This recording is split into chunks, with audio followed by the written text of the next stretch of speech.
एक बार फिर मुमरा शहर को बदनाम करने की भरपूर कोशिश। एवी के कंपाउंड में तोड़े गए 17 इमारतों को बताया गया दाऊद गैंग की प्रॉपर्टी।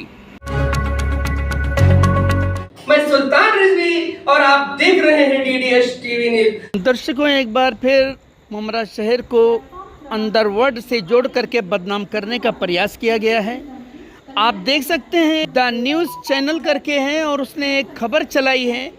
एवी के कंपाउंड में जो 17 इमारतों पर कार्रवाई हुई है उसको बताया है कि इसमें दाऊद गैंग का पैसा लगा है और जो बिल्डर हैं तो इसका मतलब ये हुआ कि उनका संबंध दाऊद गैंग से है।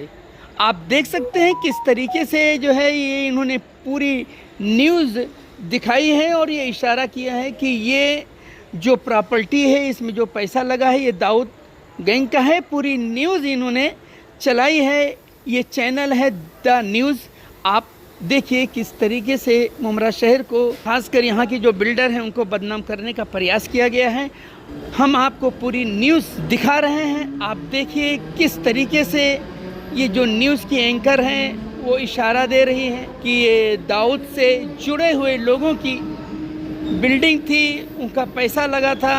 और आप देख सकते हैं क्या कहा जा रहा है इस न्यूज़ में। देखिए आप पूरी न्यूज़। मुंबई के थाने से जुड़ी हुई इस वक्त की बड़ी खबर सामने आ रही है, जहां पर दाऊद गैंग के 17 अवैध ठिकानों पर बड़ा बुलडोजर एक्शन हुआ है। दरअसल आपको बता दें कि थाने नगर निगम ने मुमरा के खान कंपाउंड में अवैध इमारतों को पूरी तरीके से ध्वस्त कर दिया है।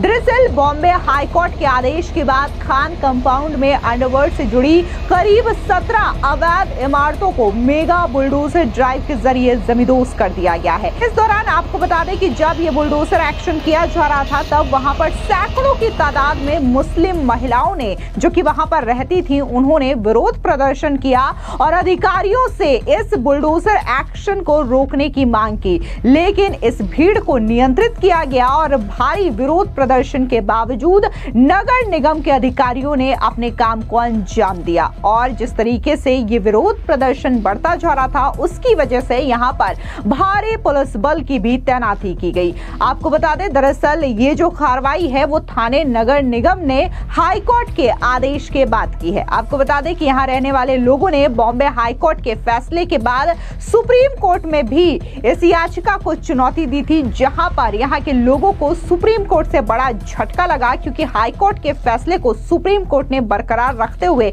ये कहा कि ये बिल्कुल सही आदेश है। अंडरवर्ल्ड से जुड़े बिल्डर्स के द्वारा ये ठिकाने अवैध तरीके से बनाए गए हैं। आपको बता दें जिस हिसाब से ये जानकारी सामने आ रही है उसमें कहा जा रहा है कि जितने भी 17 अवैध निर्माण किए गए हैं वो अंडरवर्ल्ड से जुड़े बिल्डर्स की ओर से किए गए हैं। यानी कि ये जो बिल्डर्स हैं उन पे पैसे अंडरवर्ल्ड के लगे हैं, दाऊद गैंग के लगे हैं, जिसकी वजह से इसे पूरी तरीके से अवैध करार दिया मुंबई हाईकोर्ट के फैसले पे। और यहीं पर मुंबई हाईकोर्ट ने कहा कि इस बिल्डिंग को ध्वस्त कर देना चाहिए। वहां पर जितने भी कंपाउंड में अवैध इमारत है उसे बुलडोजर के जरिए ध्वस्त करने के लिए जब टीम पहुंचती है तो यहाँ पर बहुत सारी मुस्लिम महिलाएं जो हैं प्रोटेस्ट करती हैं और वो ये कहती हैं कि अगर इस घर को ढहा दिया जाएगा तो हम कहाँ जाएंगे। लेकिन यहाँ पर गौर करने वाली बात यह है कि यह फैसला सिर्फ और सिर्फ बॉम्बे हाईकोर्ट तक ही सीमित नहीं था, बल्कि इसे चुनौती सुप्रीम कोर्ट में भी दी गई थी, जहां पर सुप्रीम कोर्ट ने तमाम दलीलों को सुनते हुए ये कहा कि मुंबई हाईकोर्ट ने जो फैसला सुनाया है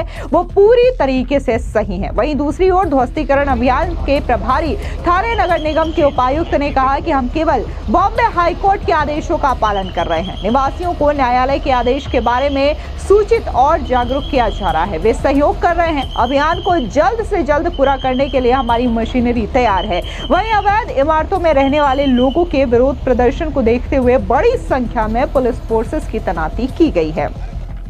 इसके अलावा आपको बता दें कि थाने नगर निगम के डिप्टी कमिश्नर मनीष जोशी ने कहा कि हम अवैध इमारतों को गिराने के बॉम्बे हाईकोर्ट के आदेश का पालन कर रहे हैं। दूसरे दिन ध्वस्तीकरण अभियान और भी ज्यादा तेजी के साथ चलाया जा रहा है।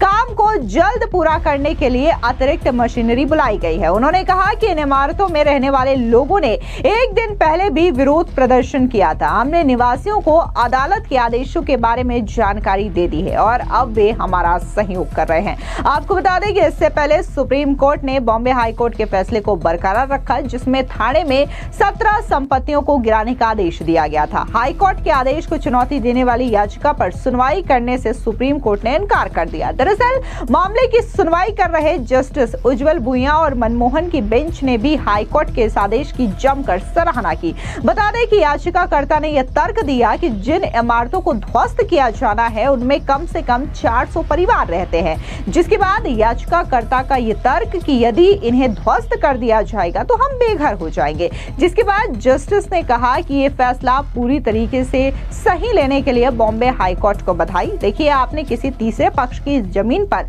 अतिक्रमण किया है और बिना उसकी मंजूरी के संपत्ति का निर्माण किया, ये किसी भी तरीके से सही नहीं है।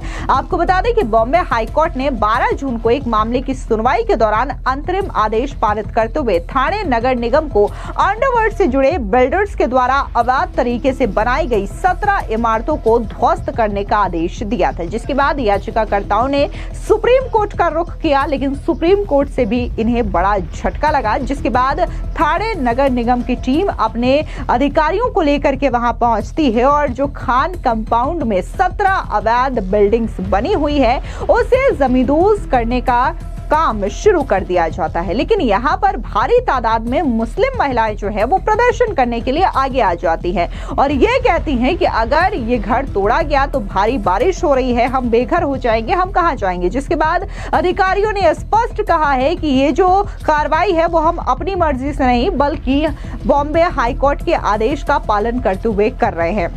आपको बता दें जिस हिसाब से यहाँ पर कनेक्शन अंडरवर्ल्ड का आया है, दाऊद गैंग का आया है, ये और भी ज्यादा गंभीर मामला हो जाता है क्योंकि मुंबई ऑलरेडी पिछले दशक में जाना जाता था कि कैसे वहां पर अंडरवर्ल्ड का राज रहा करता था और अभी भी कई सारी चीजों को लेकर के समय समय पर आरोप लगते रहते हैं, फिर चाहे वो बॉलीवुड हो या फिर वहां पर कई सारी इमारतें हो जिसको लेकर के ये आरोप लगते हैं कि कभी बॉलीवुड में कई सारी फिल्में जो बनती हैं उन्हें अंडरवर्ल्ड की ओर से फाइनेंस किया जाता है। इसके अलावा कई सारी बिल्डिंग्स को लेकर के, कई सारे कॉम्प्लेक्सेस को लेकर के भी आरोप लगते हैं कि इनका निर्माण भी अंडरवर्ल्ड के पैसों से ही हुआ है। और ऐसे में ये जो 17 अवैध इमारतों की बात सामने आती है उससे ये बात स्पष्ट होती है कि भले ही वहां पर अंडरवर्ल्ड गैंग का खात्मा हो गया हो, लेकिन जो उनका वर्चस्व है कहीं ना कहीं पर्दे के पीछे अभी भी है। और इस तरीके की बिल्डिंग की घटनाएं जब सामने आती हैं तो इस पर ये पूरी तरीके से मुहर लग जाती है कि कैसे अंडरवर्ल्ड अभी भी वहां पर काम कर रहा है और इल्लीगल तरीके से लोगों को पैसे देता है, बिल्डर्स को पैसे देता है और ये बिल्डर्स फिर दाऊद गैंग के पैसों से इस तरीके की अवैध बिल्डिंग्स का निर्माण करवाते हैं और फिर इन घरों को लोगों को दे दिया जाता है जो कि वहां पर रहते हैं। और जब इस तरीके की कार्रवाई की जाती है तब फिर ये सड़कों पर आकर के प्रदर्शन करते हैं। आपको बता दें कि इस तरीके से मुंबई में अगर बात की जाए तो कई सारे ऐसे इलाके रहे हैं जहां पर पिछले कई बार बुलडोजर एक्शन देखने को मिले हैं। खास तौर से बहुत सारे ऐसे इलाके जहां पर तो खबर सामने आई थी कि वहां पर जो हिंदू लोग हैं वो जा भी नहीं सकते थे। मीरा भयंदर रोड का ये एरिया था जहां से घटना सामने आई थी कि कैसे एक रैली के दौरान हिंदुओं को यहां पर जाने से रोका गया, जिसके बाद यहां पर पूरी तरीके से दंगा का माहौल देखने को मिलता है। जिसके बाद महायुति सरकार की ओर से यहां पर बुलडोजर एक्शन लिया जाता है क्योंकि यहां पर कई सारे अवैध अतिक्रमण बसा करके रखे गए थे और बाकायदा यहाँ पर बैरिकेड्स लगा करके रखे गए थे और जो भी लोग वहाँ पर जाते थे उनका सबसे पहले आधार कार्ड देखा जाता था, उसके बाद ही उन्हें जाने की परमिशन दी जाती थी। तो ऐसे कई सारे इलाके हैं जिन पे लगातार बीजेपी की सरकार की ओर से एक्शन लिया जा रहा है और जितने भी अवैध अतिक्रमण हैं उन्हें ढहाने की भी कार्रवाई लगातार की जा रही है। आपको बता दें जिस हिसाब से जो योगी सरकार का बुलडोजर मॉडल है वो अलग अलग स्टेट में अपनाया जाता है, लेकिन इस अवैध अतिक्रमण के खिलाफ जब जब कार्रवाई होती है तो एक ऐसा भी गैंग होता है जो कि पूरी तरीके से सक्रिय हो जाता है और इन अवैध ठिकानों को वैध बताने की कोशिश करता है। और ये याचिका बाकायदा सुप्रीम कोर्ट भी गई थी जहां पर सुप्रीम कोर्ट ने बुलडोजर एक्शन पर रोक लगा दिया था और ये कहा था कि निर्माण को ढहाने से पहले वहां पर रहने वाले लोगों को सूचित किया जाना चाहिए। हालांकि ये जो कार्रवाई है वो हमेशा होती है जहां पर भी अवैध ठिकानों को गिराया जाता है, वहां पर रहने वाले लोगों को बताया जाता है कि आखिर ये निर्माण क्यों ढहाया जा रहा है, क्यों ये बिल्डिंग अवैध तरीके से बनी है। ये तमाम जो नोटिस होती है वहां पर दी जाती है, जिसके बाद ही ये कार्रवाई की जाती है। और अब अगर हम हाल ही का इंसिडेंस देखें जहां पर थाने की ये 17 अवैध बिल्डिंग्स को गिराई गई है, तो ये मामला न सिर्फ बॉम्बे हाई कोर्ट बल्कि सुप्रीम कोर्ट तक भी पहुंचा था और दोनों ही अदालतों ने इस फैसले को बरकरार रखा, जिसके बाद इस बुलडोजर की कार्रवाई को अंजाम दिया गया। फिलहाल इस पूरी खबर पर आपकी क्या राय है, कमेंट सेक्शन में जरूर बताएं। धन्यवाद।